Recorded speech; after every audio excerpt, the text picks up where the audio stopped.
Yes, man. Yes, man. How you guys doing? Roots hey, music. welcome. DJ D-Roy. Yeah. What's going on, bro? Medea, man. Medea. We're in the place. All right. Today, I just sent out the links so you know. We know so we're live now, right? We know so we're live for sure. Hey, everybody. I am Canute Neil Ellis. With me is my co-host, DJ D-Roy. Man, let me tell you, we have a power pack night for you guys. Man, it's crazy. If you feel last week was wicked, the weeks before in May was wicked and rough and wild, wait till you hear what our guests have in store for us. DJ D-Roy, how things over your end? Well, I'm having a little bit of, something, but we're gonna be fine. We're gonna be fine. I'm not even seeing my peoples yet, but we're gonna be fine. I'm having a little bit of issue going on, but we're all right. Yeah, we had a little late start, and because of couple little technical difficulties, and we're not make it get the better of us. Yeah. What we will do is push on through. We are here, and so if you're with us, we want you to go ahead and share the link. Right? We want you to share the link right now. Me not stop saying to them to share the link right now. Did you hear me say share the link right now? No, them not shared it. Them not shared it. Where's the link? Me send it to your bishop. Yeah, man. Hold on. Check your WhatsApp there. Hold on. Don't move. Bishop WhatsApp now up. In our app. In our app at all. The last one I send it to you. It's the last one. Look for the last one. It's the last one. Look for the last one. You not see it now? You know better see it. All right, me send it to the another one. No. Okay. All right. So we are live on Facebook. We are live over at GL365 on their YouTube. And over there, them do hearts and shoes and fire emoji. Over here, we do all kind of something. So, if you're in the dance hall, if you're in the party, if you're in at the place, I want you to come in and tell people about it. I want you to tell people, say we're here, we're live. We are in Roots Religion. Yeah. Yeah. Just like typical church, you tell them to come at 7 and they turn up when they want to. All right.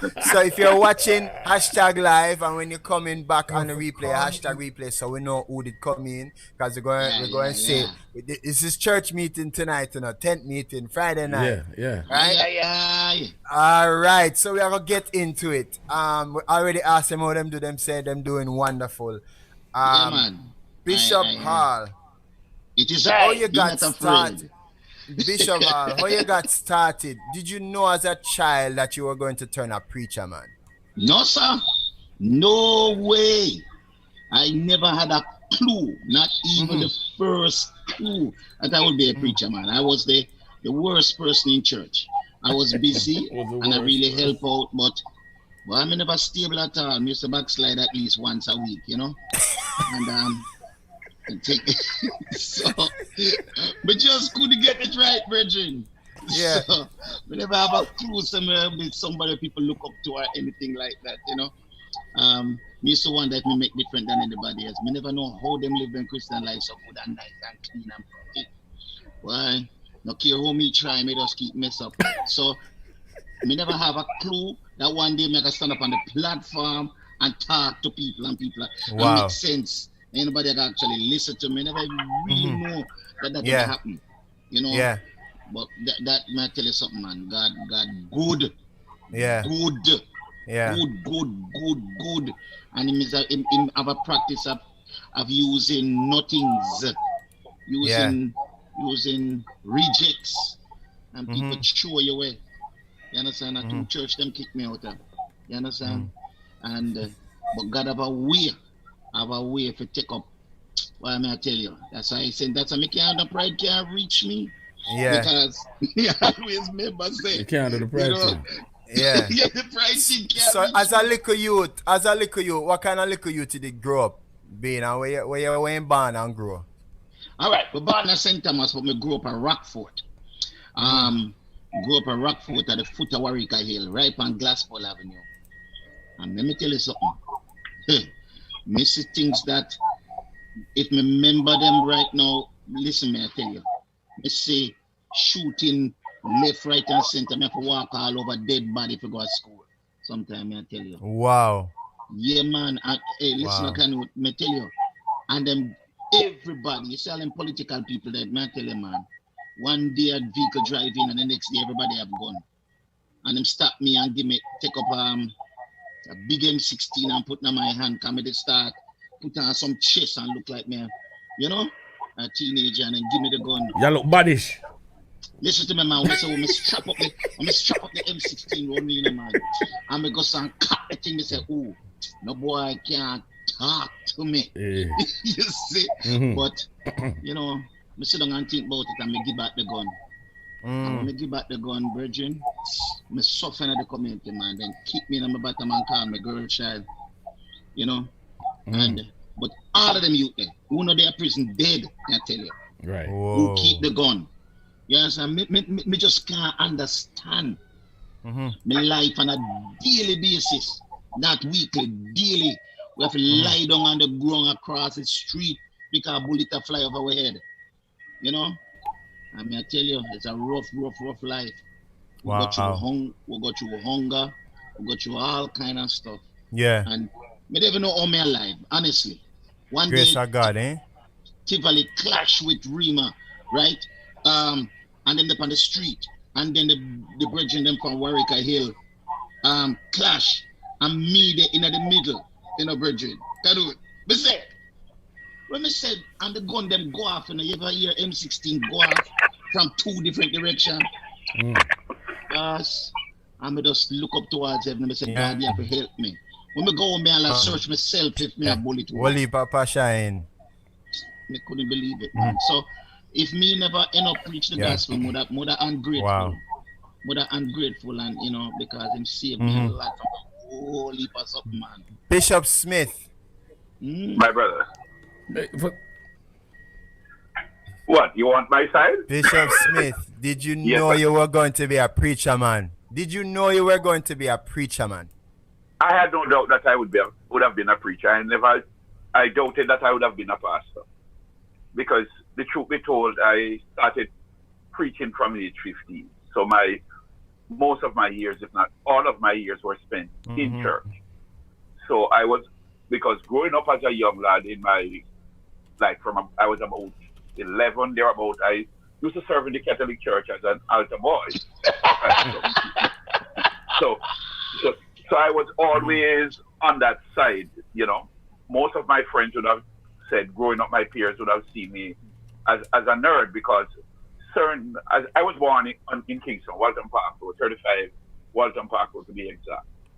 And the negatives that I was seeing around was something from a very early start. I decided I want to go the other way. You know, most of the young men in my era, from they reach 10, 11, they start needing their hands. And I decided from very early that it would not be a lifestyle for me. So when it's like the badness, I've known about it, but I know I would have always been in church. But more than all, I thought I would have been a priest more than a pastor or a preacher. Yeah. So for me, it was more of that. I spent my early years in Kingston, and I was brought up between Kingston and St. Anne. You know, I got saved very early. My first crusade, I was 15. You know, so I've been serving in church all my life. You know, my entire life, my 50 plus years, I've only been to a theater twice. And it was once, I think, last year, and many years before. Dance, I don't know much. So when it comes on to the secular, I really don't have much of a secular experience, to be honest with you. It's That's interesting. But that don't mean say boy can rush me and get the door. All right, you better secular.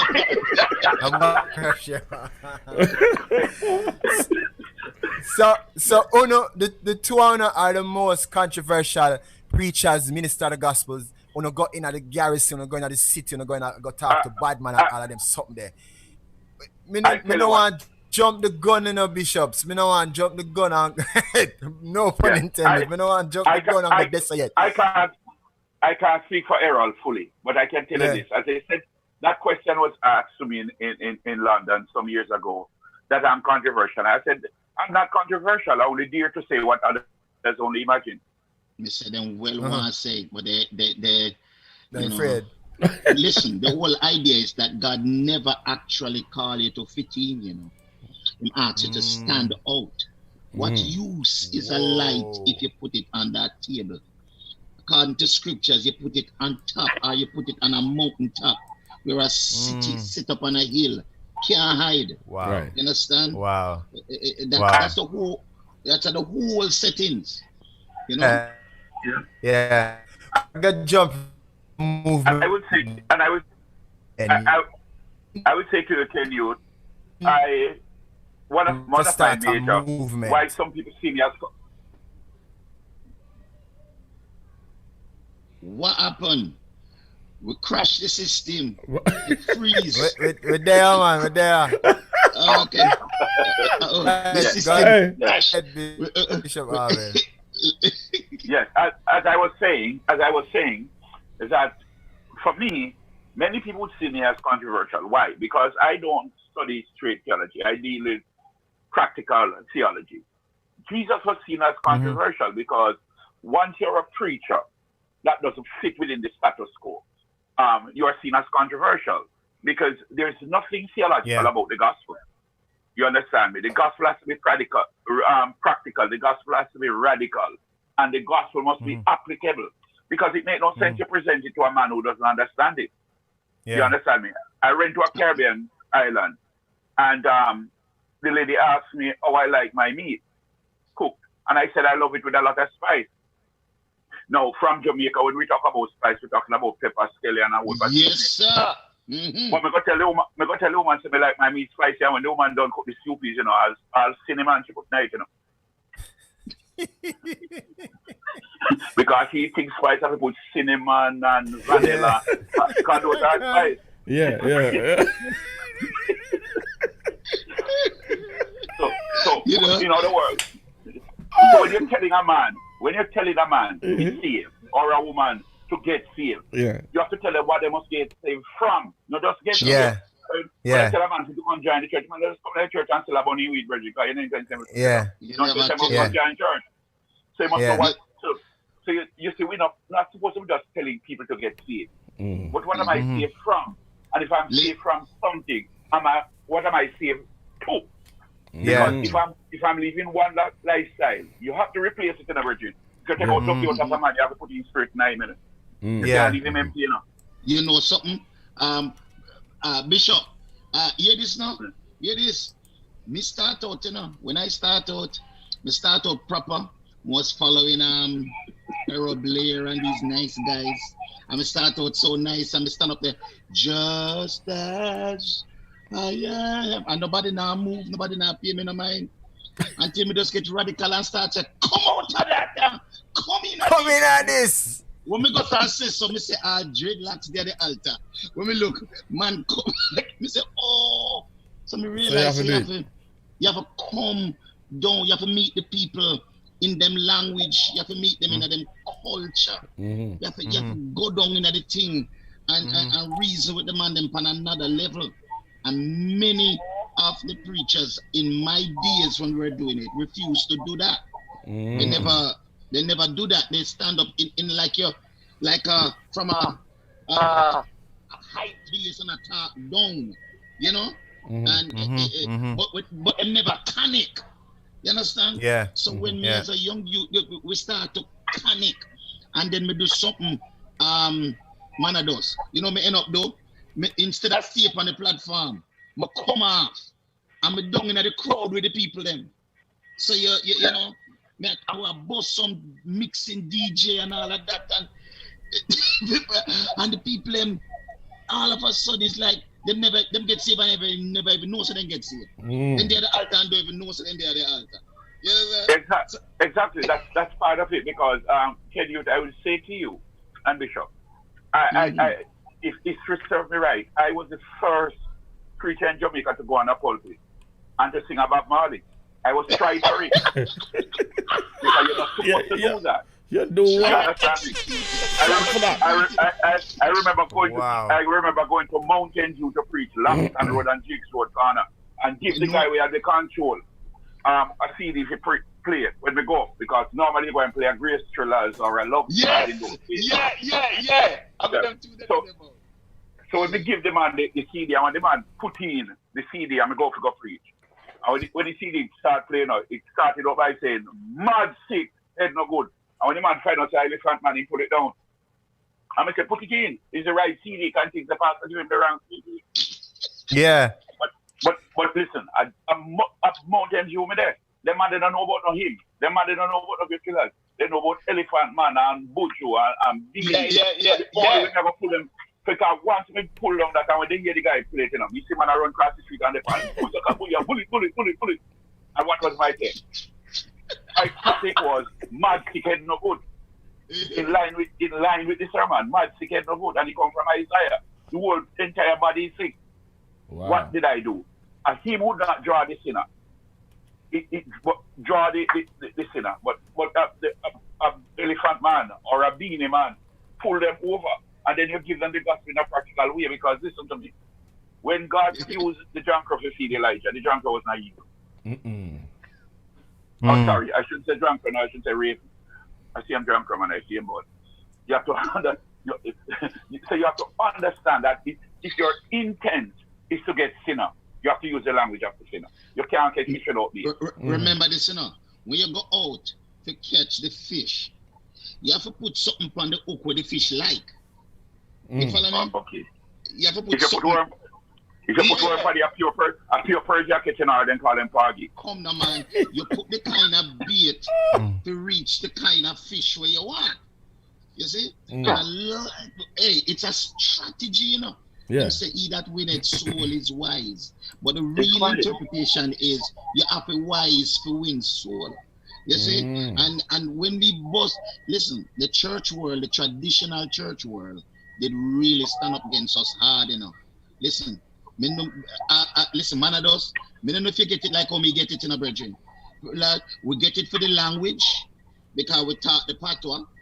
We get it for the DJ, right? We get it for the style and the fashion and the mix down and the first time we go in one church and we go stand after the tune lick and we go stand say pull that up. Wow. Many times I have to defend myself with the language, and people ask for the credential and all of that. It was only when some people understand that and get to learn that I was a teacher by profession that someone would let me in. You know, in Bible school I was seen as the bulldozer. So certain churches they don't let me preach. So when it's near me, because I'm not theologically straight or hermeneutically right, according to them. So we have to understand some dynamics. How did we get here? And this is why a lot of people are still not in church, because we're not making the message applicable. You understand me? And that's where. You know, God. I have to tell a group of preachers some time ago, God not come from England. And Jesus never speak English. The last time I checked, the closest thing was English was Arabic. Jesus never speak English all in years. So don't tie me within a context. Because listen to me. When you tell a real man in St. Thomas or down in St. Mary, both come here, you don't know what you're talking about. I remember one teacher asked me, when I asked one of my cousins when we were just growing up, because he was in a fight with our daughter, and he come out and said, Irene, why did you hit the aunt? And he said, Mr. I shoot them beside you, because we know hit supposed to be hit. So that's about hit. If you say, why me lick her, but I don't know why me lick her, but you ask about, why did you hit the aunt? All right, we're going to continue this conversation shortly. All right. Yes. You know, what man asked me that in Jamaica, we don't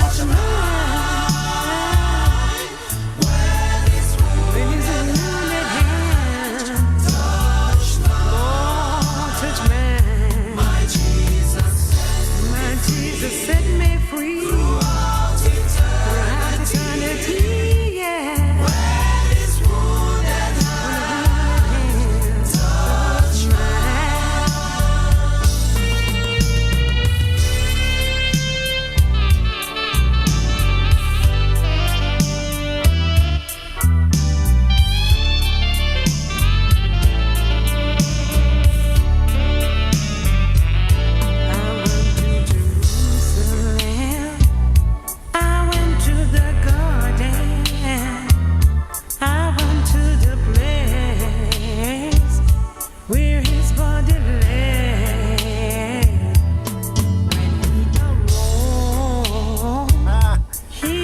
and gentlemen, you are in the right place. This is Culture Shock. I am your host, Canute Neil Ellis. With me is DJ D-Roy over at GL365 Radio. We are live on Love 101 in Jamaica, and we on their media. You check us out on Love TV later in the week. We're on there. We are also on Anointed Sound TV, Amazon Fire Stick. You can say, Alexa, play Culture Shock, and Alexa ask you which Alexa gone and I want to sell off. We are also on GLNC over at New York, Garnet Gibson with Colorful Praise Expressions. Check him out on Tuesday nights. We are on iTunes magazines. Check them out. Lima and the team over there, awesome. We are talking to the men that shook the culture. They had mobile church on steroids. They had tent meetings for days on end, weeks on end, hours on end, each night meetings and so on. We're going to get to know these men much more. We have Bishop Errol Hall and Bishop Orville Smith, them known as White Shoes and Manados. White Boot. Let me tell you, White Boot. White boot. Yeah, white boot. Shoes. Me say it too nice. White boot. Thank you, sir. So, if you're just joining and you're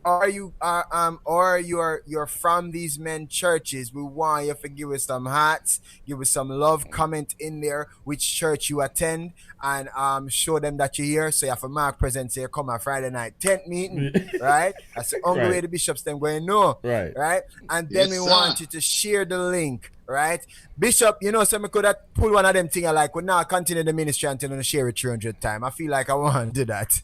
I'm not going to continue the ministry until I share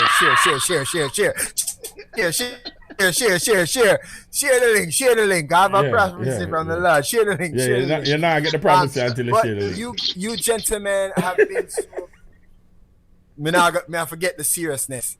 But seriously, share the link, spread it, tell people. We're going to dig in some more about the men that shook the culture behind these revivals, tent meeting and church and signature messages. Signature Errol Hall is known for the altar calls, and Bishop Smith is known for radical preaching, using the songs that you expect him to use, or the terminologies or the words that you wouldn't expect him to use to win souls, and that's what it's all about. So you're at the right place. The movement, gentlemen, how did you start the movement, the tent movement? Tell me about it. Oh, it go. Well, Bishop Hall. Hello? Yeah, man, you there now, man. Yeah, the tent meeting. You there now? All right, I'm not hearing. Hold on a second.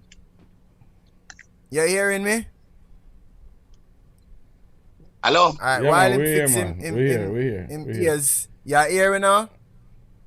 No, one call was Church coming in back and call just... him asking me if him there on No. TV. Somebody See, call see him. me, man.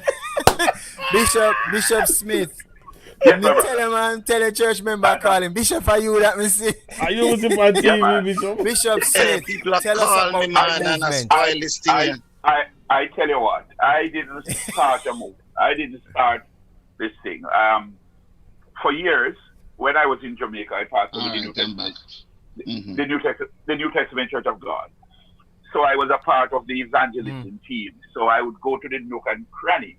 So my real preaching was basically within the confines of the New Testament Church of God. Yeah. As time progresses, then you find that I started preaching with almost all the denomination, because I've preached in the 14 parishes of Jamaica, and not to mention the nook and the cranny. Strange enough, the sermon Manados was preaching one of the most remote part of Jamaica district they call Cobnsea, in Upper Clarendon, when you go Cross Hill, Kelly, Pedro, Jericho, go way over into a remote part, because we run that gospel crusade with a generator. Them time they call it Delco. Yeah, Delco. Yes. So my whole started, but at age 15 I got saved, and the very night I went to the altar, I was appointed youth leader in my church. It created chaos still, because you're not baptized yet and them appointed to lead the youth department. I didn't even know what is youth fellowship. So I went and tell my friends that, listen, Me are the youth club leader over the church there, Rock and come in. Yeah. But at age 16, I started doing evangelism. So I started off very early. Wow. So I used to take buses to Trelawney. I remember I preached 9 sermons in one day. I was doing a crusade in a place. My first crusade was done in a district they call D-side in Trelawney. And I remember I preached at one day I preached at D-side, I preached at Bunkers Hill, Bounty Hall, Falmouth, the Windsor Cave, Sherwood Content. I was like, throughout the entire day, I come back to church, do praise and worship and preach in the night. So I started out, from I've been preaching since 1985, to be exact. So the whole thing is with them. And as I said earlier when we were talking off here, is that, listen, when I started out preaching, there was no love offering for the preacher. Right. No love never unite. No. The offering had it, but it wasn't for you. You get a God bless you. I remember I preached in a place called Report. You better know that. After 2 weeks of preaching, all we get was cane, banana, planting. Yeah, and the harvest. Look here, then give me a dozen orange and a banana. Right? A dozen orange and a banana after 2 weeks of preaching in a virgin. So those are the days. Those are the days when if you go and preach and they tell you're gonna stay over, is that you're not in a 5-star hotel, Sister Mary or Sister Jones, you'd have stay in our little back room and all night you have to be up with one piece of newspaper, like a kill mosquito. And I find yourself. When you find yourself and you get cool, you try to drop asleep quick because you can't wait to get out again to sleep. Right. But God has been good, and the faithfulness that we serve with God, I've watched it come up, and that's why personally, I'm going to allow Bishop Errol to talk, but personally, that's why today I cannot identify with some of these preachers that say they are called to the gospel, and it's more about the profiling. The first thing they ask is how much members you have and how much of them can get, and 60-40. I don't know about that. I know about a genuine call, because when God interrupt my lifestyle, it was a genuine call. Look here now, Bishop Manados, listen up. Me tell you about the Hannah banana and the 2 dozen orange. After 2 weeks, it's no joke. I will not quarrel. We sit on a street side and eat the orange them, and then nice. Then the taste really good. But we couldn't find no gas to put in the vehicle.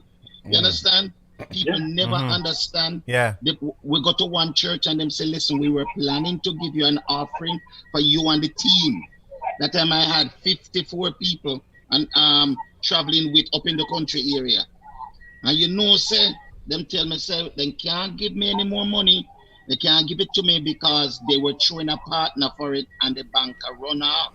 You understand? Anybody know a banker? Better? It was throwing a partner to help us out. But the banker run away with the money. No money. And we shake them hand and we thank God because over 2,000 people get saved. So we thank God for all of that. Hard shit. I don't know. We are here on this but thing. But you still press on with the movement. Look here, man. We if it wasn't a fire on our inside and a genuine call, we give up, right? Not true, Bishop. If it never real, if it wasn't real, I went and preach for a prominent preacher or pastor in church for bishops. Well established. And when I went to St. Thomas and finished a tent revival for the week, he handed me an envelope, and I thought the envelope fat, so I feel good going home to my wife and children. And when I pull up to the gas station, to buy some gas, we call it gas at Jamaica, we call it petrol affair. And I when I opened the envelope, it's a letter inviting me to a convention, Yeah. No money, no life. Some every take and drive. That time I drive one car with me and the car the same age. Well, Orville, listen to this one. We got to Mandeville, that I'm living in Portmore, right? And we go preaching to a tent meet, the pastor bring me up, man, and Me say me and my wife up there, man, I will preach. Because they had the meeting and it wouldn't break. And of course, me come with the breakers anointing. I will come, man, and the first 2 people turn over, bam! And then somebody will have cancer, just get healed. And man, they take me, no, open up now, And the crowd start come now. I say, yes. So at the end, we have to drive from Mandible to Portmore. If you know how far that is. Jamaican people, you know me at that. So, when we're ready to leave, the man shake hand and say, God bless you. Part of me say, but boy, I would like you to bless me a little too. But anyway, my little, being a man, how man stay. We never beg. I will never ask for the thing. But me they really need it. Hear this now. I thought me not have no gas, right? Me I leave now from Mandeville without no gas, right? And no food in the house either. So hear the joke now. We are drive and when we are pass, them let out the smell out of Kentucky. If you see them do purposeful, purposeful, the smell blow. And when the scent lit the car, my wife looked through the window and my wife say, it's a sin. She said, my wife says, it's a sin. Me feel my eye well up at eye water, Me feel my eye well up and I say, oh my God. Me have to stop the car on road, open up the tank, and speak in a tongues, in the tank, right? Because the nigga passed the E already and go down at the little stick. And Drex down. And Drex down long. So me talking at the tank, by feet, I tell you. Yeah. I tell you. And you saw you there, man, they flying to go down the hill. So you just drop that in a neutral and just run it. Bishop, you felt like quitting? You felt like quitting? We can't talk that on real Facebook. Talk. We can't talk for real. Real talk, man. Our people have asked D-Right. Real talk about. There's a sermon I preach. You see, that is entitled, How Close Have You Come to Giving Up? Me come past that because look here. Let me tell you the truth. Let me answer the man question. Canute. Listen to me. Yes, sir. Me reach the stage. You see? When me don't have the half a brick in my hand to go throw and preach a glass. You understand? Me reach a stage. Why me don't want to talk them with them people think say. Me reach a stage. You understand? Where the very preacher them when me try help, right? Turn against me in such a way that me can't believe it. Me full up them church for them because me never have any, right? Me was just the evangelist, man. Me go the people them get saved. Me have to send them go somewhere, and them same preacher there against me. Me tell you something, and the gunman friend them we get saved. Some of them the blood did barely reach them. You understand? And the gunman friend then come to me and say, just give it the okay. Me say, no, we don't want to kill nobody. Them say, we just got frighten them. We just lick 2 shots against them ears and things like that. You see? And every ounce of demon were left in me and flesh were left in me. Say, come on, just, because me they near, me just this close.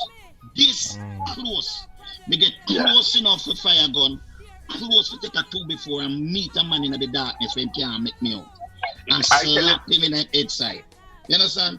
This close. Wow. But me never do it. For me, Canute, as I said, coming from St. Thomas, when I reach Orville, I run out of gas, Oh, God. It's Witter and Son's funeral home. I was the chaplain for them. That's where me call and they take us to rehearse some gas out of one of the hearse come put in the car. Wow. The option of backsliding, one of the things that kept me over the years, and I always try to work along with church. But I could not backslide, not because I didn't want to. But back then, my late wife, she was saved. You could backslide and there with her, would have to go there. So she was one of those who would keep you in, and every time I get discouraged and I would complain, she would say, listen, they don't give you, but the Lord is going to bless you somewhere else. So sometimes, but I'm telling you that starting out, it wasn't easy. A lot of people see preachers today. or see, and they think those of us who started out in the early days, they think it was milk and honey. But it was just our commitment, our faith, and more than faith for me. And I will tell you this: it wasn't faith that so much kept us going on.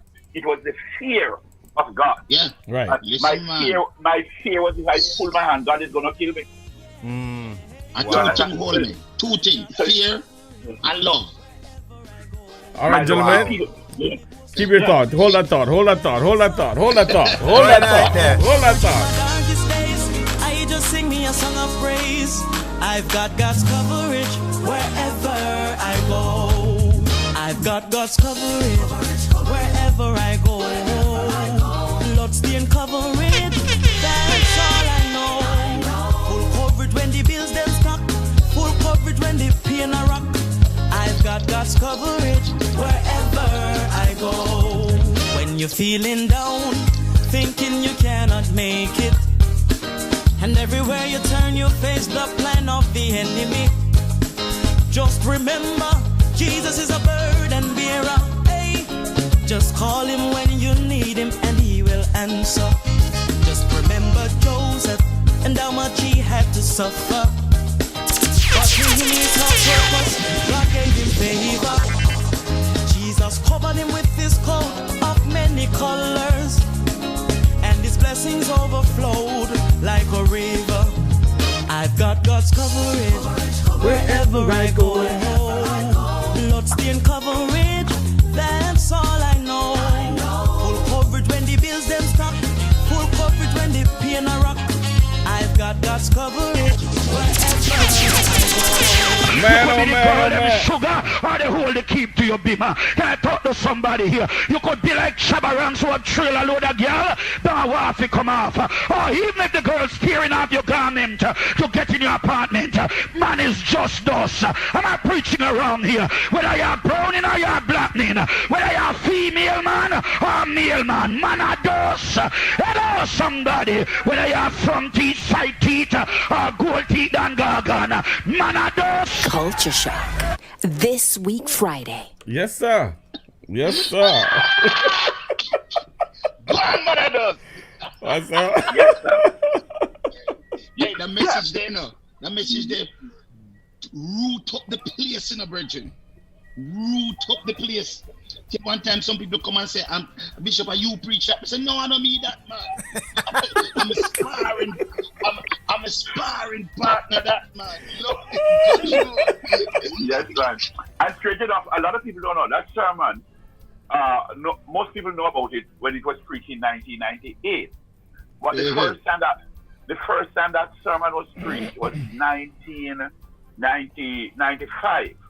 1995. And it was preached first in a place called Civil Heights in Prairie St. Anne. I was preaching for Lifeline Deliverance Church of God, Bishop Jarrett and Reverend Philbert Wynn. And it was right in the time when the PNP was in power and they were talking about legalizing prostitutes. I remember that thing there. And it was when Hedonism 2 was having their first nude wedding in Jamaica, in St. Anne. Hedonism 2 in that area. And I was preaching on that end. So that was why I preached Manados first. Because we need to recognize who we are and stop flying up in God's face. It takes the impact in 1998 when I was preaching in Comsey. We had a Kent revival and people would get saved. All you call the altar call, the people just look on you, descend it and walk away. So I was driving the evening to church with a nice message. And I remember I reached Yuatan, going through the Cane Pizza in Yuatan, going up to go up Top Hill in Clarendon there, St. Catherine. And I hear when God said to me, say, listen, if you don't want heaven, give them hell. Come man at dust. I mean, just pull off the vehicle off the street. Find the scripture in Psalm, you know, what is man that God should be mindful of him, or this man is like worm, and then, from the dust God created. I mean, say, hold on. So man are dust. Man is just dust. So while I was driving to the tent crusade, I was preparing the sermon. And then I went to that tent. I went to that tent and the sermon was done, man, fully preparing. I have it on piece of paper and all about my Bible, I write, and I start preaching. I mean, I tell you the truth. To be honest with you, if you're listening, I feel so like me not cuss. Me not cuss. I cuss them off. I don't know why I got to. I don't know. I tell you about all when they know. That's why I tell you about no girl and no boy. I cuss them. Trust me. The free talk them will come out now. So I cuss them. I deal with them here. So rapidly. So that, in the middle of the sermon. No, sir. Me just want to say, Jesus Christ, you're not seeing somebody I called to kill with. And people start coming out and put me down the call. Yeah, man. Yeah. So that's how we start. So it sounds like my message. When people listen to it, they walk up to me some years ago and say, listen, I don't like that sermon. I don't like it either. I'm going to blame you. If I were you, would have angry because I really cuss me. That's why I hear me cuss you about all in wig, man. That's where they HBO, man.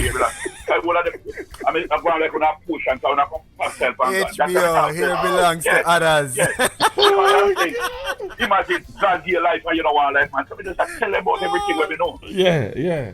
So it was out of that sermon come. No, out of that revival. The first baptism was 77, the second one was 99. Mm-hmm. And just so we start going rapid with it. Yeah, no, not only that. I never knew it was recorded. Years after, I came to New York and somebody said to me, are you near Manados? And I said, no. They say, you preach a sermon near Manados? And I said, no. And they gave me a copy of my one sermon. They said, the voice so nice. Wow. So I called Reverend Morris, who was pastoring Ellis at the time, and I asked him if he knew if the sermon ever been recorded, and he said, no. So it was a little deacon who recorded from the cassette, in home use. And in children and come from Farid, take it away from him and come put it on CD. Look on that, man. Hey, so when God set you up, you saw God when God has set you up, Exactly. So that's how the sermon spread. I went to Israel now, and the tour guide, when we sit down at the bus, the tour guide asked us if we are from Jamaica. We say yes. And the man said, I'm going to play a Jamaican preacher.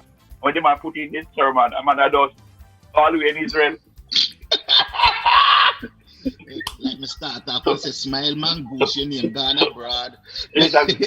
So that's all the whole concept. So when I hear the message back again, if I had known that this sermon would have been recorded, to be honest with you, I would have been a little more polished. You'd have behaved yourself a little bit. Yeah, you'd have dressed it up a little more. You'd have dressed it up. But so let me further appease my critics. I would have got it. Bishop Smith, let me tell you, when... Yeah, no, I never said forgot. Let me tell you, as an audio engineer and a producer, let me tell you, when I heard when in doing research for this tonight's Culture Shock and I listened to it, it's gold. It's audio gold. You can hear the crackling from the cassette. You can hear how them record it. Mm-hmm. You can tell. You can literally, it's like one PV. And I tell you something. No fancy no more SM57 or 58. Yeah, Mike. And I tell you something before I allow you all to talk. The popularity of that sermon, with all due respect, I must give credit to Raga Shanti, whom we have never met.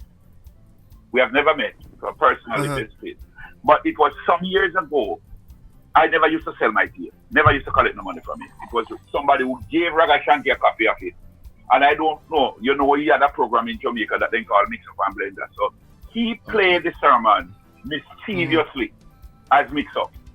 Because he was having some problem wherever he was working at the time. And he might try to cuss them out so I go like another. In the middle of the sermon, people started calling him on here, crying, asking where they can get a copy. He pull up and said, Jesus Christ, you look at that man, I want to make it. Yeah. So he played it mockingly, but the effect was different. So someone called me now and said, see there. Look on the setup. Someone called me and said, listen, Raga Shanti, I play. Mr. Who named? So then said, turn your radio on 93.3 or 93.7. And when I turn it on, I hear it. So I call the station. And he started apologizing for playing it without my permission. So I said, no, it's all right. And it was out of that now, people started asking how they can get a copy. That's how I burned the first copy, It's a man of me. You burn your own copy? It's a man of me pay to burn some copy because I never have my laptop. It's a man me pay to burn some copy. I mean, I write down people's names. And I drive around. I deliver it. And we didn't tell you what, this is how my business starts. within 2 days in Jamaica. I'm talking about 2006. Yeah. So, 2006, around about there. Yeah. I sold many years within later. 2 days. Within 2 days, I sold $150,000 at $100 a copy. Wow. And I said, Wow. in Jamaica, they play Jamaican van. So hold on, that means we can never food out of this. Yeah, you're bootlegging all that thing. Somebody just go buy a laptop and start bombing. Yeah. And so the scripture come alive. Your gift will be room for you. Wow. Room for you. Mm-hmm. You understand me? So sometimes when I hear, and I've been to churches where the pastor promised me that when the preaching would give me every cent, and he didn't lie to me. He gave me every cent, but he never gave me $9. You know, listen to me, though, man. Hey, I'm listen up. Hold on, Bishop. We never expect this, you know. Hold on, Bishop. Hold on, Canute. We go down to Deuteronomy 22, and the whole verses from 29 up to 21 to 29. Fornication. Sleeping with who you don't marry to. Everybody just keep quiet, sir. That bring a curse upon you. Touch it, man. Say, I hope the preacher not talking about you. Then let me tell you something else that is a curse. Sleeping with your sister. Sleeping with your mother-in-law. Sleeping with your father's wife. When you sleep with family members, you bring a curse upon yourself. Everybody so quiet. Them get quiet for true. Church is quiet. Them get quiet for true, Canute.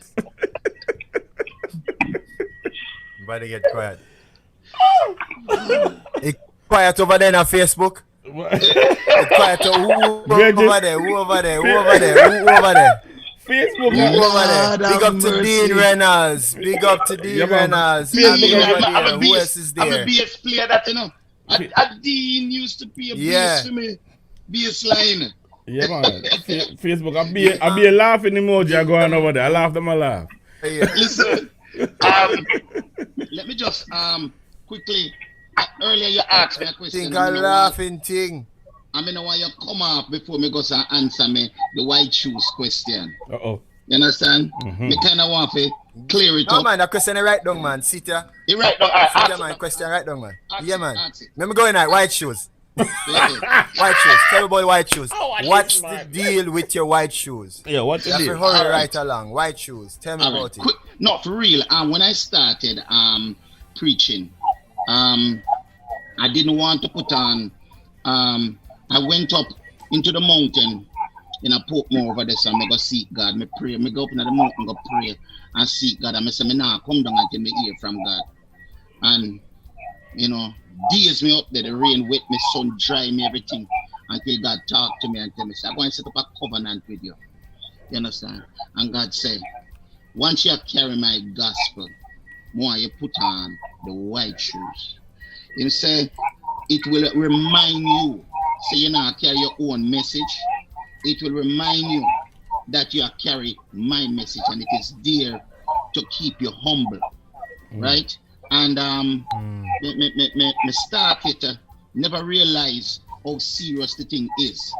Every time I put on the white shoes, it remind me, hey, a God may I do this thing for. So sometimes, like when we pitch a tent, sometimes you pitch a tent and you don't really get a good turnout. You know that. But sometimes you pitch a tent, the tent designed for all 2,000 people by foreign standard. But you know Jamaican standard, totally different. Yeah. When we cut the tent, we said the tent dark. Right? Right. And me see something happen that me see all the blind eye pop up, me frightened. And everybody started to say, what a great man of God and great this. You see? And the secret is, every time something big happen, me have to look down. You see? And then me look down and me see the shoes. And it's like it I said, know your place, youth.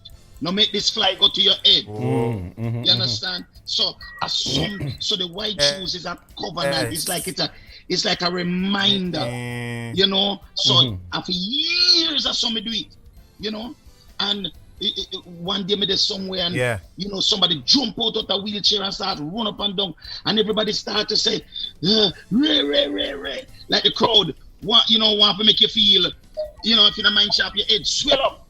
Me just stop everything and just look down from my foot. Yeah. Me just start to bawl and cry and just remember say, you know something, my youth, you know something, a God, according to Bishop Orville Smith, man, a dust. You understand? So me can't afford. Hey, look here. You think me want God kill me? Look here. Me I know my place. Me I make sure him say I not share. I will not share my glory with anybody. You understand? No, you have some people don't love God, right? Them love ministry and they love title. Them in the church and from them know 2 scripture them name apostle. You see? And talk to me now, man.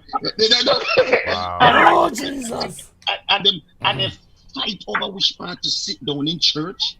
They might fight over the position and stuff like that. I'm in none of that. But just want to know, say, God, use me. Because them love the title and they love church, but they don't love Jesus. Errol, I tell you something, Errol. I tell you, somebody said to me the other day, mockingly they were saying, a man like you should be Apostle Smith.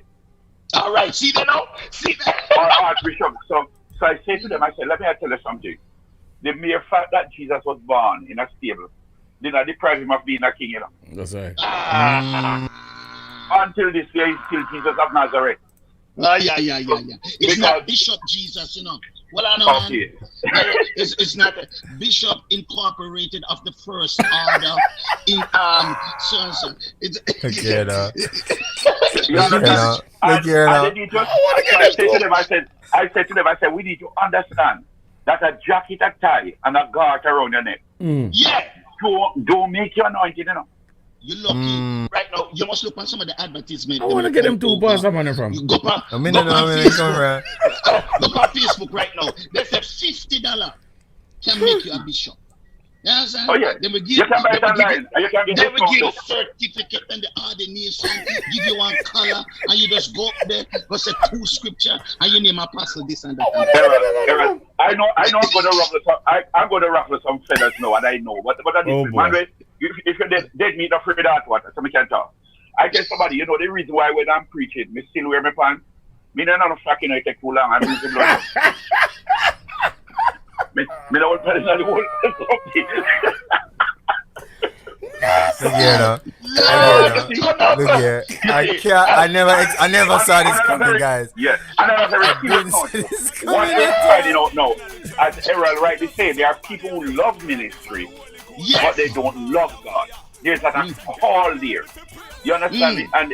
And what we need to, I wish some of these new preachers, and I have nothing with God lifting up a new generation. But the problem I'm having is that a lot of persons who are calling themselves apostles and prophets today, they were never taught. They can't repeat John 3:16. You understand?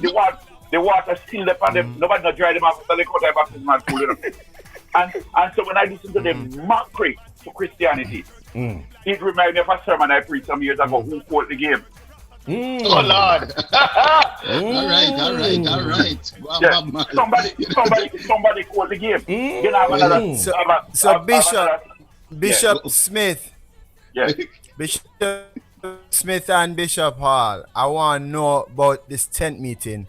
How did you know that you were going to the tent meeting, and then how the tent meeting planning go? Like, how you know say you want to go over there, so wherever over there so is for set up tent? How long you plan for set up, and what that setup time is? Like if you say, well, I'm gonna go over there for 2 weeks, but if you say you go over there and no soul no save or no revival no break out or things no break down, who now make the call for say 2 more weeks? How the tent meeting thing go?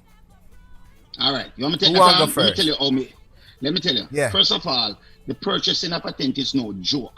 It's real money. Okay? And if you rent it, it's real money. Okay? So it's an act of faith because you have to believe God, so the offering I got pay back off the rent. You have to rent toilet. You do them thing to Orville, porta, what do you name, porta potty or something like that? Porta potty. Yeah. Then you have to get latrine, we call it back home. Electricity, right? Yeah, Me, most of the time when we go some places, at the rude boy them, Lord, they can't lock me up again now, so we can't talk. Rude boy, they get light. Hey, listen, man, when we go to Marvel, you know, right? Lock it down. Listen, JPS tell me say they gonna take 2 weeks to give me light. And he want to start the tech meeting Sunday. Hey, you look some bad boy come out, him up on the climbing boot. Yes, you know, man, like, climb up. Hey, listen up, them climb the light post and them hook up the thing for me, you know. Which one you said that? Which one you said that? What happened? Marvel. A Marvel ever come from, you know? Yeah, man, they heard it. Remember what I said, man? Oh, yeah, talk someone. Yeah, you scripture to us. Yeah, you scripture, the hurt is the Lord and the fullness thereof. Well, Yes, man. They just throw it over. I'm telling you something, man. In a no time, we get have light. Yeah. And my sound, you know. Hey, you see my sound? I know one like a joke sound, you know. My sound, I want wicked sound, you know. Oh, hey, the other day, one time I phone, you know, and we sit up over Marvelly, cross the street over one bar. Where Stone Love, we set up them big bags over there, you know, right? Like them I try mash up my thing, you know. So because on the Friday night, you know, that time me have a crowd, but another crowd where me I look for.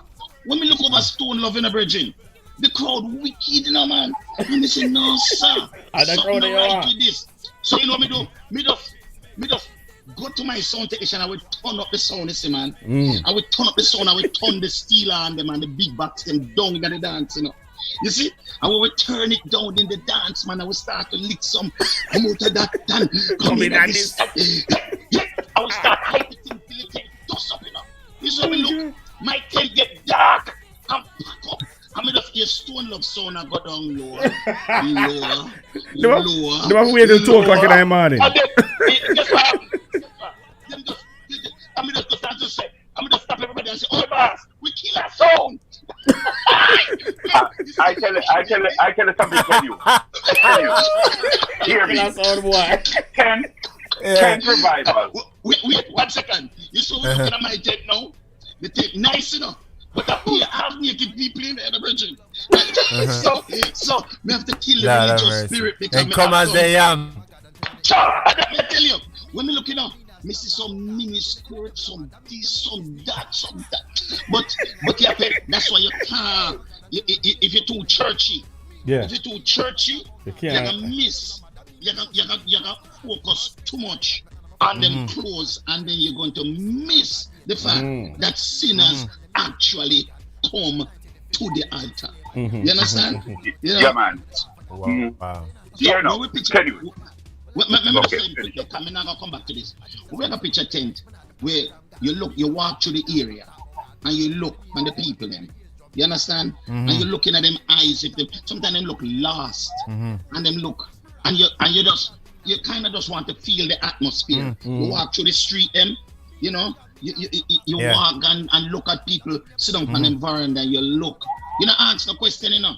You just try to catch the the word, the atmosphere, and sometimes you can feel like if you not help out them people here. These are the last. Right. You I hate that. Sometimes within 1 week, sometimes from me see that, me just make 2 phone calls and the truck turn up. And when me want the land, you want to find out who own this land here and thing like that. You just need you don't need no government person. You just need a area leader, right? And the bad man is not telling anything. And you get the area leader, and in no time you get what you want to do and all of that, you know. And when we go in our area, Bishop Orville, you know what? All the police them go up on vacation. Yeah, man. Because them just go up on vacation because there's no crime. Once we go into the area, robbery, thief, everything shooting, done, killing, come everything. to an end. Yeah. Exactly. All of them gun them. Most of the gun them. But how you know come out to that there? How you know that is 2 weeks ago? No, that's what I'm telling. That's the point I wanted. That's the point I wanted to make. Got you. Yeah, that's the aspect I want to tell you, that away from us going through to the desperation of the people, there's a divine drive, divine directive that sends you into an area. So most of the time putting up a tent is basically faith. There's no money to start with. All you have is a plan and a divine drive. Sometimes you put it up at your bigger man next door to do something like to start. No, you have to rent chair, you have to rent tent, you have to rent all. It's just by faith you launch out. Sometimes the area is against you. For example, in New York here, I remember some years ago I came and there was a tent that was placed on White Plains Road, 215, 216 White Plains Road. I never forget. And I was preaching under that tent. And it's a small tent. And as Errol rightly says, US standard, maybe 800 people to hold on it. The tent was so full that the people in Black White Plains Road, the police come to stop we, and the police have to end up give us security. People sit on their tent. That tent revival, instead of 1 week, it runs for about 5 to 6 weeks. Wow. On White Plains Road. The biggest revival. So most of the time putting up a tent is just a divine drive that push you. And in the midst of it, I give you a story. I remember putting up a tent in Jamaica once. And when I put up the tent, it was $17,000 just for the tent alone, nothing else. And I preach for 1 week and nobody gets saved. The second week is a rum drink come and the man give me the money to do the tent. A sinner. So sometimes it's just a divine drive. No, and there's no other people getting saved. You never put up a tent, and that's why I know God is behind. You never put up a tent and people don't get saved. There's no such thing. We never done that. Never put up a tent and people don't get saved. Never run a tent and say about God. Sometimes after the second week, we don't a fight to see who we baptize first. Exactly. Right? Sometimes we did the second week. You know, no money. You have $100,000 or $200,000 bill to pay, and you have 2 days left for the crusade. And you don't see no money. And one man that walk up and just hand you the $200,000 So it's a divine drive that once you get there, God provides. Yeah. God always, if God gives you the vision, He will make the provision. Look here. Yeah. Somebody asked this question, Bishop Errol and Bishop Smith. When did you know God could take you through the storm? Well, guess Greg Morgan asked that. Look here. We never know. Never know. So never know. We just trust him. We just let's trust him. Here. You just don't know. You not even know say a storm you go through. Right? It's like there is something carrying you. And at the end, when you look back and see where you go through, you say, "Oh, me go through that." You see? I just saw him do it. You know. Any day you can know what God is going to do for you. You are not trusting God. They will not quick before we go through it. Any day you can tell that God is going to do it for you. It's a faith thing. You believe His word, and you say, "God, I'm trusting you to the end." Because sometimes. There are often times I feel like God abandoned me. I come to this country, and when I come here, I say, "God, will you send me a condo?" Maybe better run for Jamaica. You understand me? You feel like God teach you, but you can't come and tell the people and say you never make it. So you have to just stick there. Because I came to this country to breathe the grass and realize and come back and realize your carpet. Virgin, I want to go back and yard so fast. Look here. Me try tent meeting up in a foreign here, so. Canute, me try tent meeting up here. 2 hallelujah and police like son. You understand?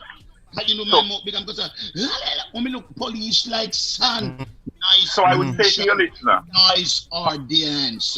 I would say to your listener, Canute, the one who asked the question, is that there is no such thing as totally knowing that God will do it.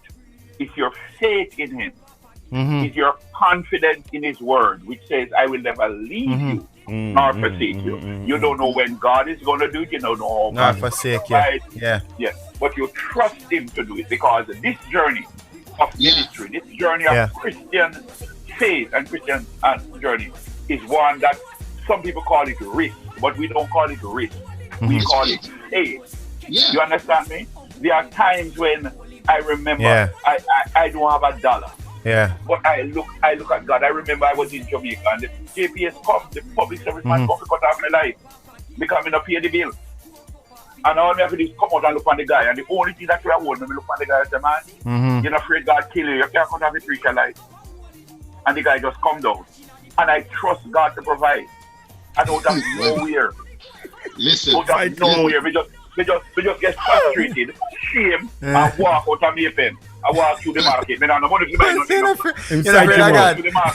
Psych him out, yo. That's how I said to him. And I went out to my pen. Psych him out.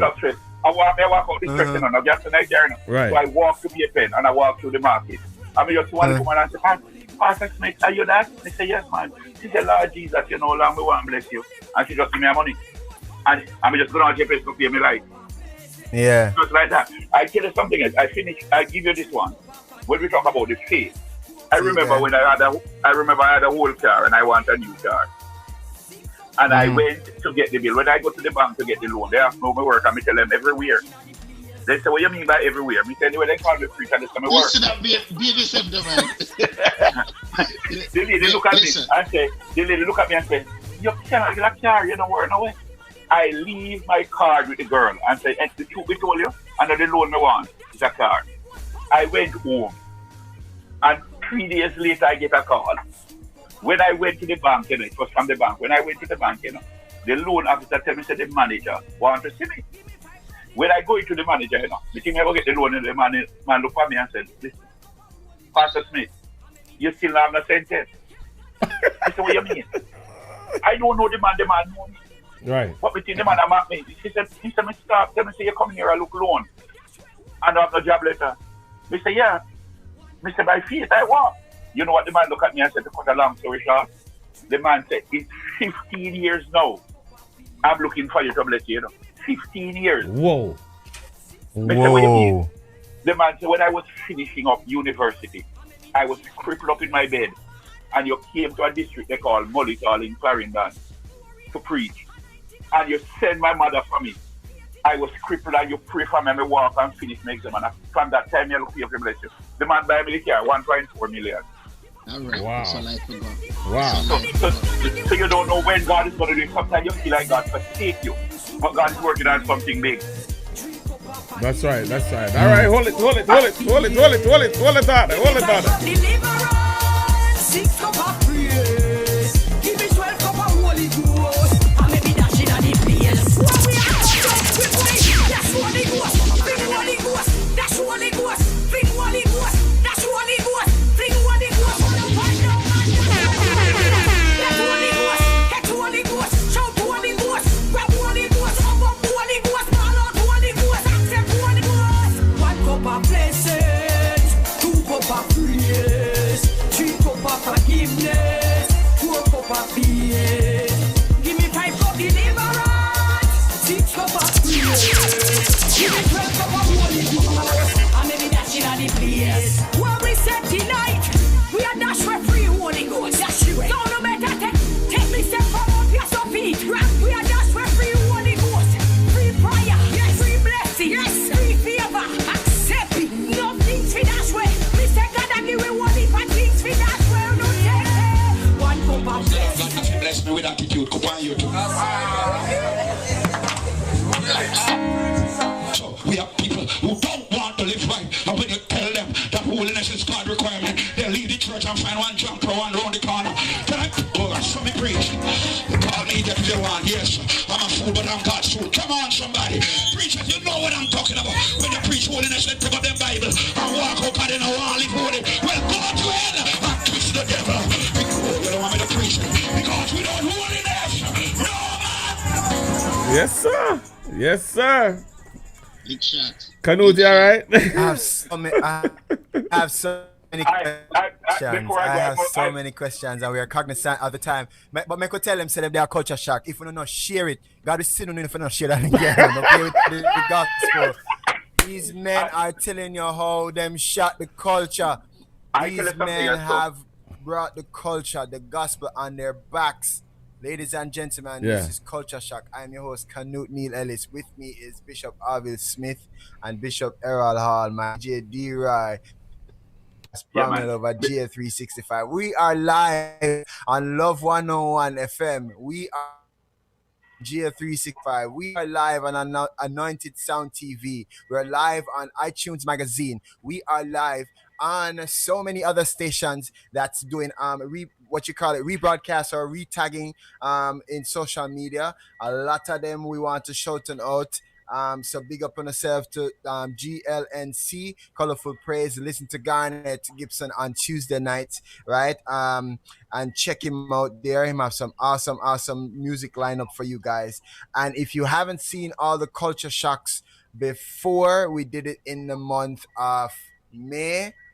You have to go watch from one come all the way down. Them turn up. Last week we saw bad. you guys come out in your numbers for see Junior Tucker and Papa San the week before, Glacier Robinson and Marvel Providence and Claudel Clark the week before. That is just amazing. DJ D-Roy, I mean, we huddled this week. We saw over 40,000 streams since we started this in May. This is ridiculous. What's wrong with you? It's crazy. What's wrong with you? It's crazy. Like what? So obviously we're continuing it, Bishops. We are continuing and we have it. We had to pull out the men of God were shock the culture. Only thing says a music program, only thing say we just normal. Never seen before. Man of dust. We don't have chicken every day. We don't eat chicken every day. We have to eat steak sometime. You see it? Yeah, we have to mix up the menu. You understand? I will not go unless I share one of the most awful experiences I've had, because people talk about divine protection. No, I really don't have no prayer oil, no prayer water. I really don't have that. But I remember preaching. I remember preaching in Kingston. And on my way home, 3 punch, we call it 3 flat. And up by Hinton on Spanish Town Road. That was the last one I get. And when I stop out there about the 2:30, going 3 in the morning, me couldn't rim the car, So I said my prayers, I went to my bed. I always tell that story.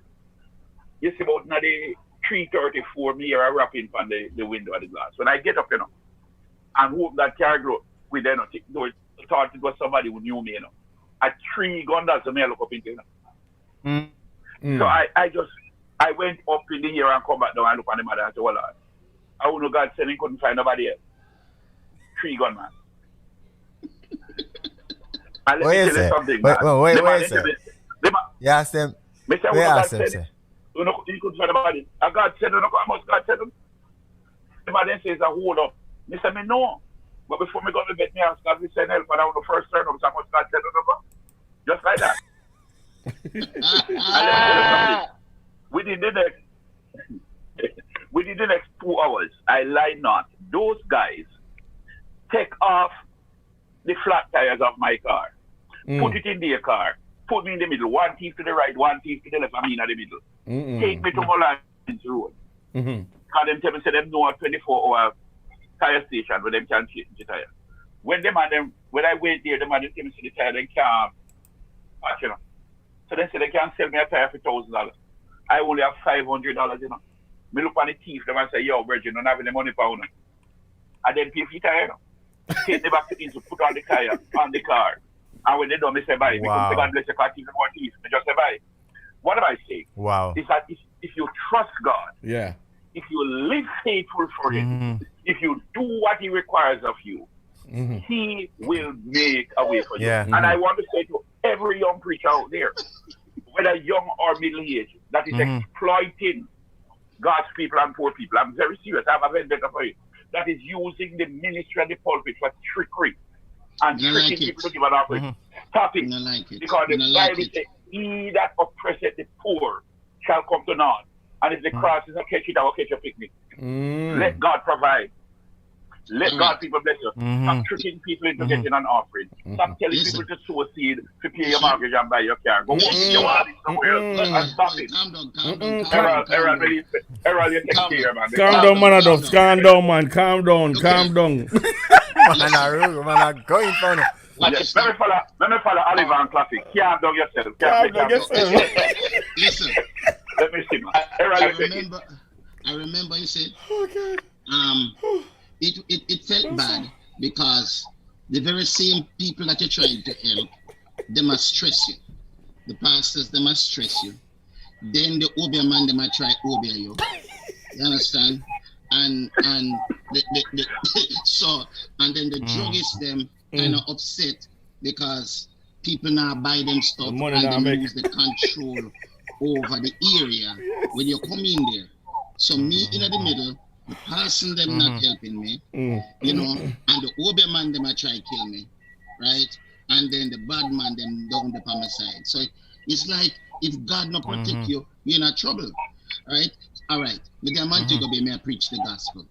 One man decide to kill somebody.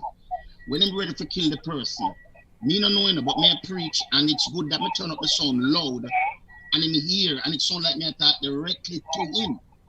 So the bad man them come to take the gun from him, and the man ease off the gun and empty two out tight, you know, at the 9mm and goes boom boom. You understand? I say, oh, me I get saved tonight and nobody can stop me. You understand? No, that's a real bad man. The man who come to the church, come right down to the altar. You understand? Take the gun and put it in my hands. So, okay? And say, I'm ready to see it. So me have one Bible, me take the Bible and me give him, exchange it for the gun. Now, look an idiot me now. Watch this now. Bishop Orville, them did it at me high under the anointing, you know. Right? The high under the anointing. So me now take the gun now, push in my waist. Okay?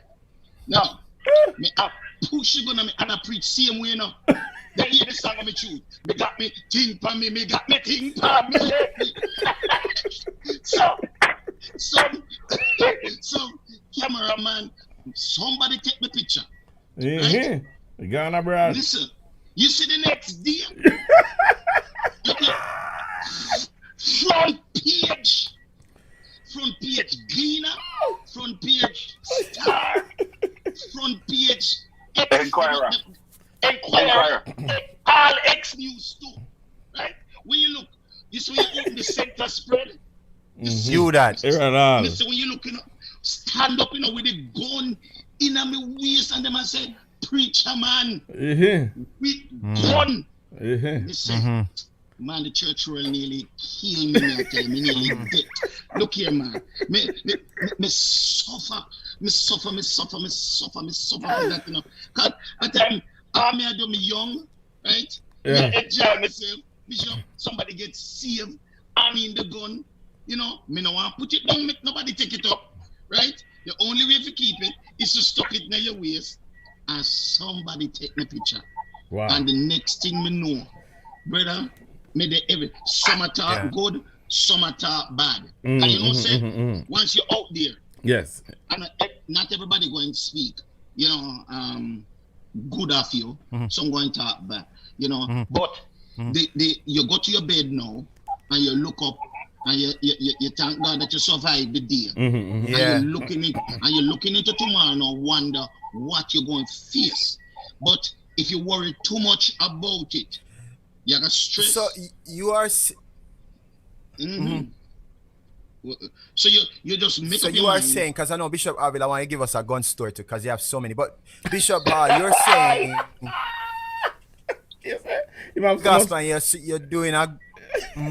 You want someone's gun story? All right, go ahead, Canute. Yeah, man. But by the way, let me settle this. We carry the gun, go to the You're police. there? Just want to make sure everybody on Facebook and YouTube, everyone in there. The same gun where you put him. I got a police station. Me want to make sure me clear that because you know, so all kind of people come and dance.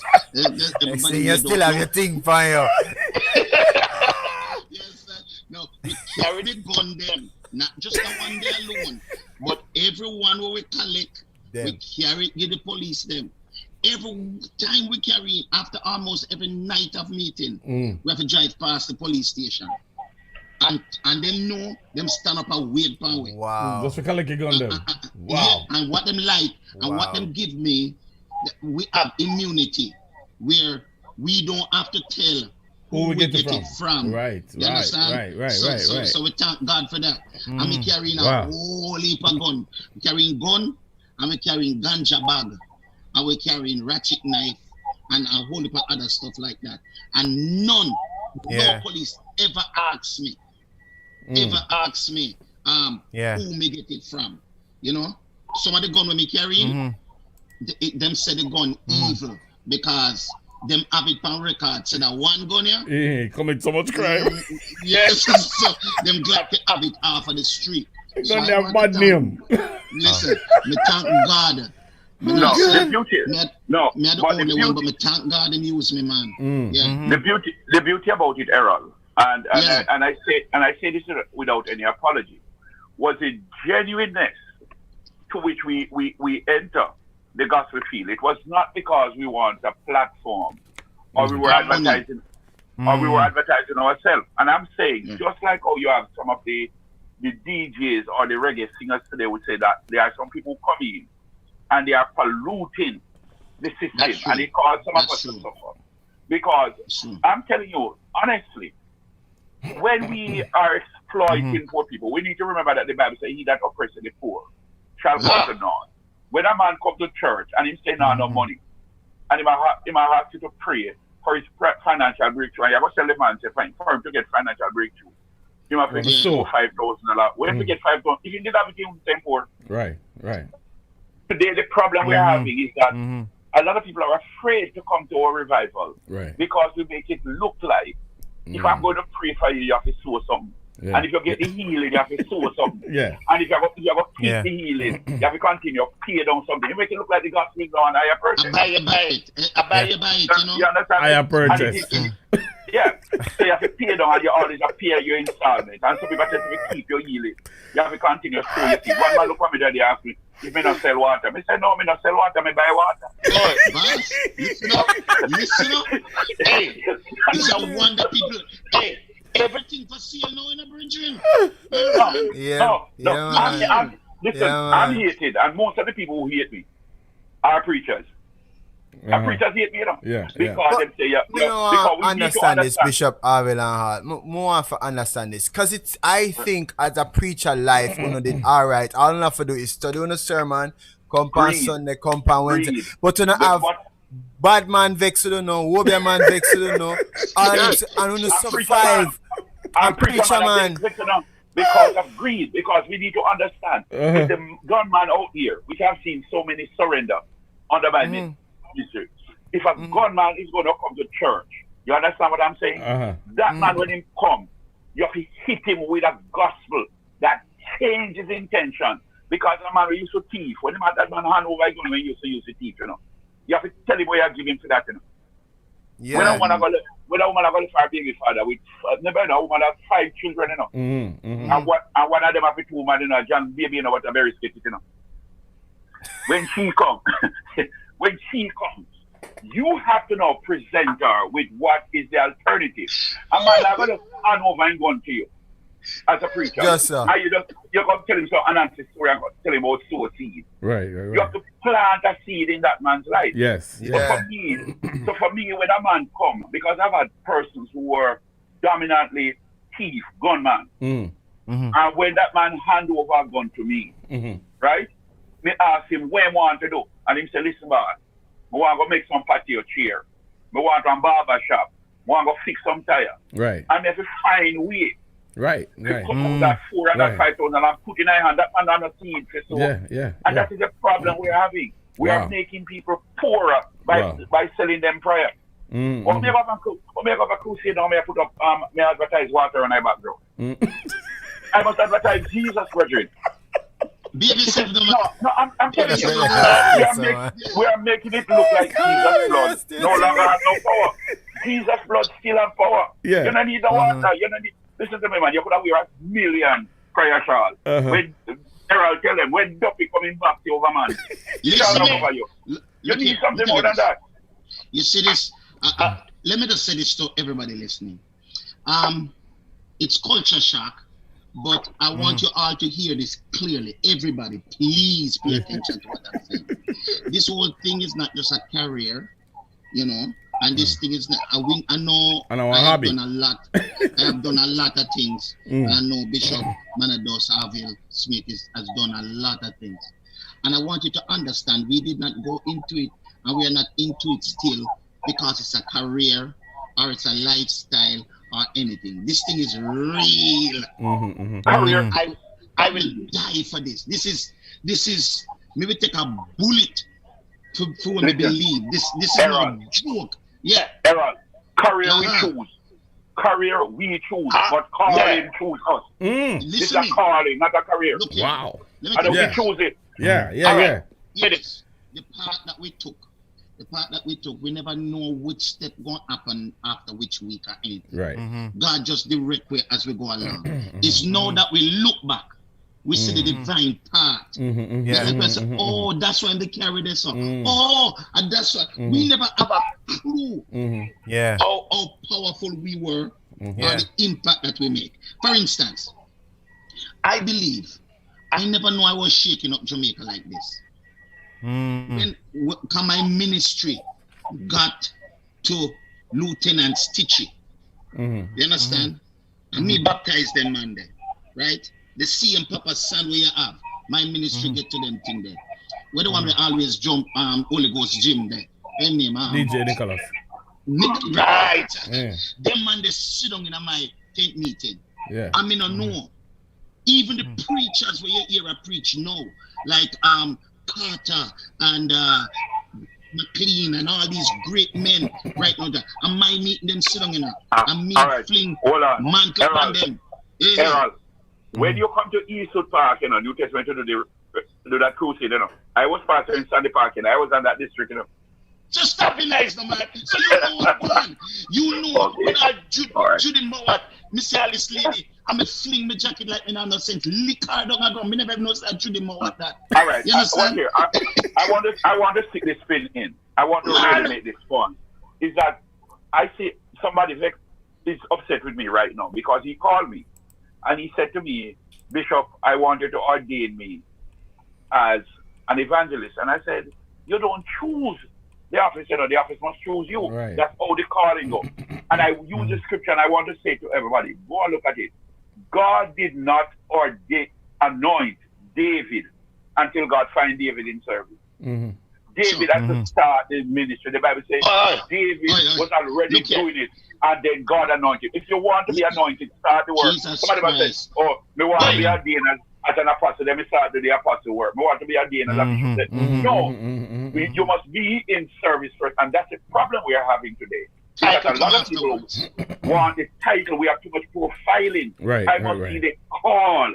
Yeah. If I have to tell you that I'm a prophet, I'm not a prophet. Right. If I have to tell you that God called me, you must see the calling. Look here. Well, just let me finish the point, because we know then soon tell us say boy, may I tell you, we have so much to say. We should have bring we a long time. I want everybody to hear. I will leave. Yeah. No, for real though, for real. You know, this whole thing that we have found ourselves in, it was nothing but God using us and steering us, and He didn't even put the plan out in front of us to see that, to say you're going to do this, then you're going to do that, You know, none of that. It just happened, and while we find ourselves in the situation, we just function. You know, Obia man challenged me, stand up there and tell me that him give me 9 days to live. Understand? And by the way, all of these things with witchcraft and stuff like that, people think that it's a joke, right? Let me tell you something. This thing is not a joke. This witchcraft thing that people work is real. Understand? Me see people get witchcraft and dead. I may see them get witchcraft and all kind of something happen to them, right? But when they go so and put them strongest witchcraft to work against me, you know, and I sit down in a Bishop Orville and I said to myself, God, me out here try help people and them I try over me. You understand? Then now, you know, the pastor now who call me, when him hear the Obia man come and say, you get 9 days to live, he pull himself from me, you know, right? Because he no want the Obia reach him. So he pull himself from me, and all the other leaders then pull themselves from me, one left out there. You see? But let me tell you something. Yeah. Stand up in a man. And you know Jamaican talk, if you are bull bucker, Me a don't think conqueror. You understand? You have to talk. No. You have to talk. You can't just say, "Oh, I hear you. The Lord will protect." No, man, you have to talk like a bad man. You understand? And a lot of people don't understand that the seal that God has on you is what carries you. I tell you something. Man, Jesus. 1986. 1986 September. The bishop. You know, make me tell you, say, in a 3 days, the Obia man dead. You make me tell you that. In a 3 days, the one will say, you have 9 days. Him dead. Have 9 days. Yeah, in dead. 3 days. Him dead. The one dead. And when them are dead, them scream out. I say, leave the white shoes man alone. Yeah. And on the 9th day, when me supposed to dead, right? It was for them funeral. All right. You understand? Yes, me have to juice up that little, you know. Yes. So I was talking about the seal. When God put a seal on you and God placed something on your life, it will come to pass. So I will tell you, September of 1986, the Bishop Dr. W. Blair, in a youth convention in Portmore, right? Prophesied to me and tell me that God was going to send me around the world. The man anointed me. I have one jacket, never have no suit, one blue jacket. And the man take one back olive oil and shit and spoil it. No, 1986. God has sent me to do it. From 1986 to 1995. Me not going away now. And the first bus we get was to go to Cayman. And when we go to Cayman, we said, they only say God has sent around the world. And at Cayman, we go, not even firing Cayman. Listen, that seal remained. It was not until 2007 that, no, you know, remember me said 1995 I the first to travel. I mean, never go nowhere else after that. You see, by 2007, I've been to 37 countries around the world. What am I saying? Is that when God projects you, He's going to put you, and I don't know, fight me again. Yeah. I know, Errol talk about women, I know, go them not go. Me meet up people all the while tell me, God send me a meal pen when I have to go in one fish basket, go take up me in front of the woman basket of fish. Listen, man. But then I'm in the plan. So what am I saying? I was in Central Village and we go down with a mother bar where we got my name there in the middle of the table with 13 cream soda and candle. I mean, even at the middle of my work the table to me. I mean, I have to drink it. Me use it and bust food. When me bust the first cream soda and drink it and bells, me say, God, Jesus Christ, Mother, enough of it. I mean, just drink two more right and work the table with mother and turn over mother. Listen to me. What am I saying? Is that once God's anointing is on you. Yes. The man can't find it. I was in Trelawney preaching. A place called the place is serious, you know. And listen, man, then send man for me, and when the man come out in the church, I'm ashamed, you know, I stand up before the man, you know, and the man I look for me, you know, I tell the man, see me, and the man say, he can't answer me, you know. The man say, he can't see me. I'm stand up before the man. So what am I saying is that you don't need no oil up. What we need is the anointing that breaks the yoke and cause people. You understand me? To surrender. My to God. have one men who tell me for days they are working and then carry them vial, come put down and their books. Because when the gospel, the true gospel with the anointing hit you, listen, you have to talk about when music hit you, you feel no pain. When gospel hit you, you feel no pain, man. It's a Christian, you don't know. You go home and can't sleep. They never ask you how your Obia man strong, son. They never ask you that yet. No, man. What are they tell me as Zionist, man? Me have I call him because we have a rule under different order. I tell you something. A preacher right here in New York, after I'm done working thing for me. I'm trying to say no. The man come to me and ask me which one of the synod me belongs to because every time he send anything, there's a block. So I ask me which one of the synod me join. Me say, tell you what. Me say before you can know my synod, meet me at the altar. Because you can't hold him at the altar. Ladies and gentlemen, these men have shook the culture and their stomping ground was everywhere God send them. Them go and repent, go and look out. So the energy of the people Christ in our life and bring the gospel amidst bad mammoths, all of the elements that they had to go through, they carried the culture on their backs. They've seen thousands of people come to Christ. They've seen thousands of people reform their lives. They actually inject positive energy in not only just a community on the island of Jamaica, but their message has transcended cross the waters, cross the border, where they've got and I hear them on a sermon a play. The sermons are there on YouTube. Some of them are not, but guess what? The sermons that they preach have resonated in people's hearts. They will probably never meet everybody that they've touched, blessed, prayed for, or anointed. And coming back, like Bishop Orville said, the man I looked for him for 15 years to bless him back because he couldn't walk. There's so many testimonies they've seen. We've asked a bunch of questions. There's so much more. We have to at least get them back on a forum where we have it little bit more time and bandwidth to kind of get this thing here. But we thank you. That we need bandwidth because the ninth men to come across. Let me tell you, ladies and gentlemen, the ninth men of these men, they've blessed me personally in my walk, in my life. And I could take up a whole show just telling you that. But I am so honored to have you men on Culture Shock. For those of you who never even thought that they were a part of this, they played a part of so many musical ministers have watched them either from afar or go under the tent. But bandwidth.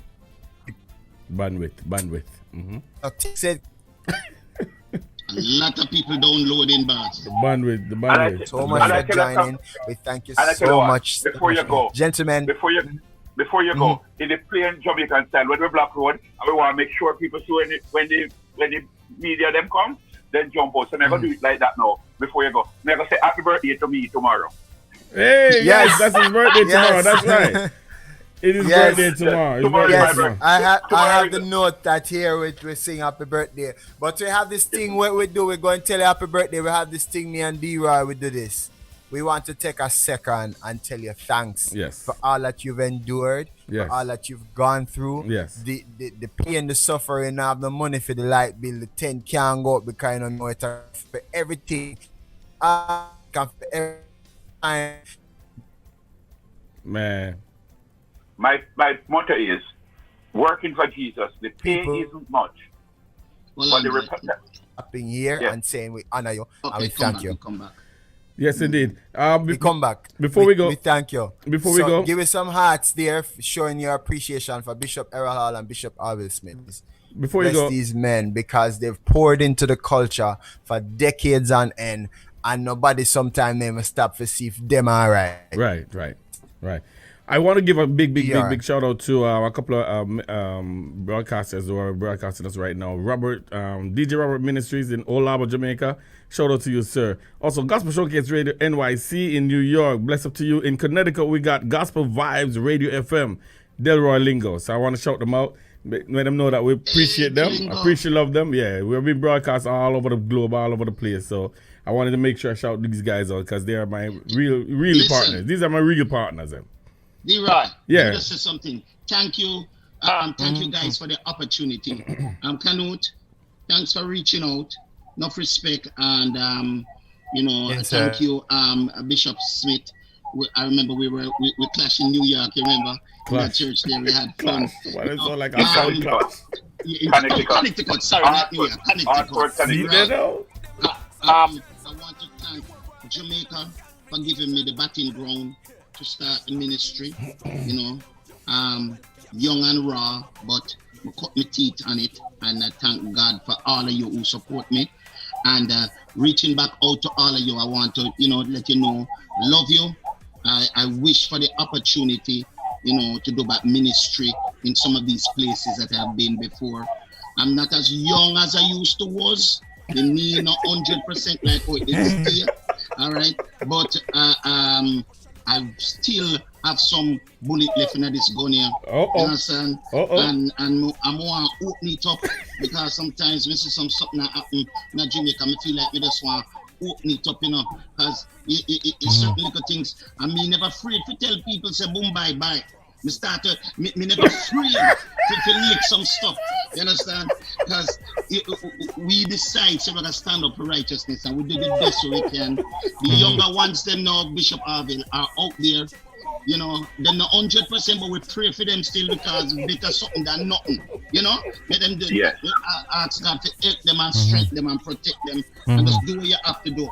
All the DJs and people who are preaching righteousness, you know, especially those who have my seed inside of them. Carlin Davis and Judy Mowat, and I don't even remember all of the names of almost all the DJs, the gospel DJs that got saved. I had a part to do with it. Junior Tucker, I stood up and led him to the Lord. I blessed God. I gave him his first opportunity. Take out the earring and give him the first opportunity in a Spanish town to go up on TV, and did my best to open up the country to the fact that these people are really saved. I tried, and I know I never succeed 100%, but at least the battle is not as hard as it is now. Right. You understand? The battle is easier now because of the shot that we gave it earlier. And may God continue to bless Jamaica, bless you where you are in Barbados. Barbados. Yeah. And where is D-Roy? Which part? Yeah, but they're Barbados, I know. I'm in Texas, Houston, Texas. Yeah. Well, Bishop Smith. I want to say thank you, and I want to say to the preachers who are struggling and you feel like your ministry not going anywhere, just remember this, which is my motto: working for God. The pay isn't much, but the retirement plan is out of this world. So carry on for Jesus. Tomorrow, Yes, I'm a little older. I am preaching this gospel now for more than 35 years. Wow. Don't try to calculate the age. And I've watched God work. As David said, I'm young, now I'm old. I've never seen the righteous forsaken or his seed begging bread. Yeah. Continue to hold up. And for Christ's sake, man will keep a ground, can't drop off a bed. So if you feel like you're down, stay on the ground. God bless you. Yeah, good. Thank you, Canute. Yeah, man. Thank you. You're welcome. Thank you, my friend over the other side. Yes, and sir. In Barbados, just enjoy the food because at least you get the chicken over there with no inject. So. Me eat meat again, Bishop. So You're not damn cool. All right. That's how me clean and thing. About 30 pounds already. Can you not go there with me? Because the Bible said that he's vegetable because they're weak, you know, so be careful. No, I'm strong, man. I'm strong, man. Listen to me. I understand. I'm on it too. So much for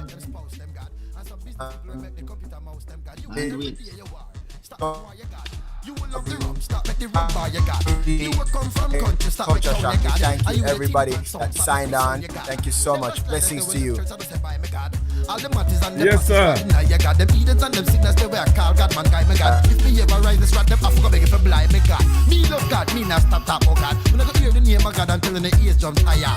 Me love God, me not stop that, oh God. You know, see the devil, man, that mean Moses, pass me right. Me love God, me not stop that, oh God. It's Culture Shock. Canute, Neil, Ellis, D-Roy.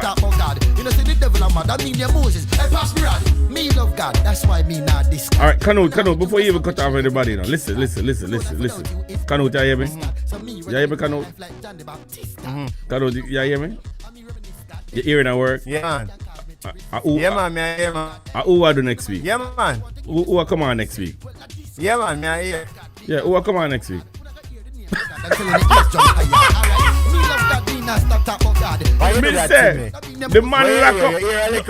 The man lock up everything in a vault now. Nobody can get no access. No access to who's coming on the next episode. Not even me, you know. Me can't know. You understand, man? Then they come surprise me now and I tell me Who's coming on next week Sunday. We don't know if you can. Hold on, I'm put on my breaking news music. Coming on next week Sunday. Breaking news music. Here, breaking news music. Breaking news. Who's next week? Errol Hall, Bishop Orville Smith in the world.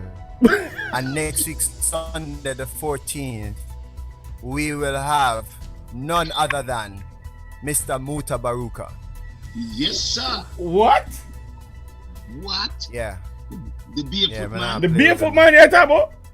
Me want to travel the land with the little butter and them that. Bridget. Canute, you serious? Yeah. What kind of 100%. What kind of security you have? What kind of security you have? Don't miss Culture Shock. We're now play Muta Baruka next week Sunday. Yeah. Muta Baruka na no Muslim now, so what kind of security? Jesus, you need a 30 second. Have a wonderful day. Me can tell you. We need a 30 second delay for true. We're dealing with Culture Shock, guys. True. True. We're dealing with Culture Shock, guys. God bless you, sir. Blessing, man. What good, my friend. I listen. Straight to that lady named Corona. You hear me? Straight that way. Because blessings to you guys. One love. Have a wonderful evening. evening. Better call each other for the one day. Yes, man. I enjoy and keep on doing this, and I pronounce God's blessing upon you all. All right, guys. Bye-bye. Thank you, sir. Wow. Blessings. Yeah, man. This is Culture Shock, guys. Yeah. Breaking news. Muta Baruka next week Sunday. Don't play with me. Culture Shock is real. It's a real thing. See you. Thank you so much for joining. Why? Much love and respect. Muta Baruka. One love. Me can't manage this. Me can't manage your virgin. No, sir. Me can't handle that. Yes. Me can't handle that.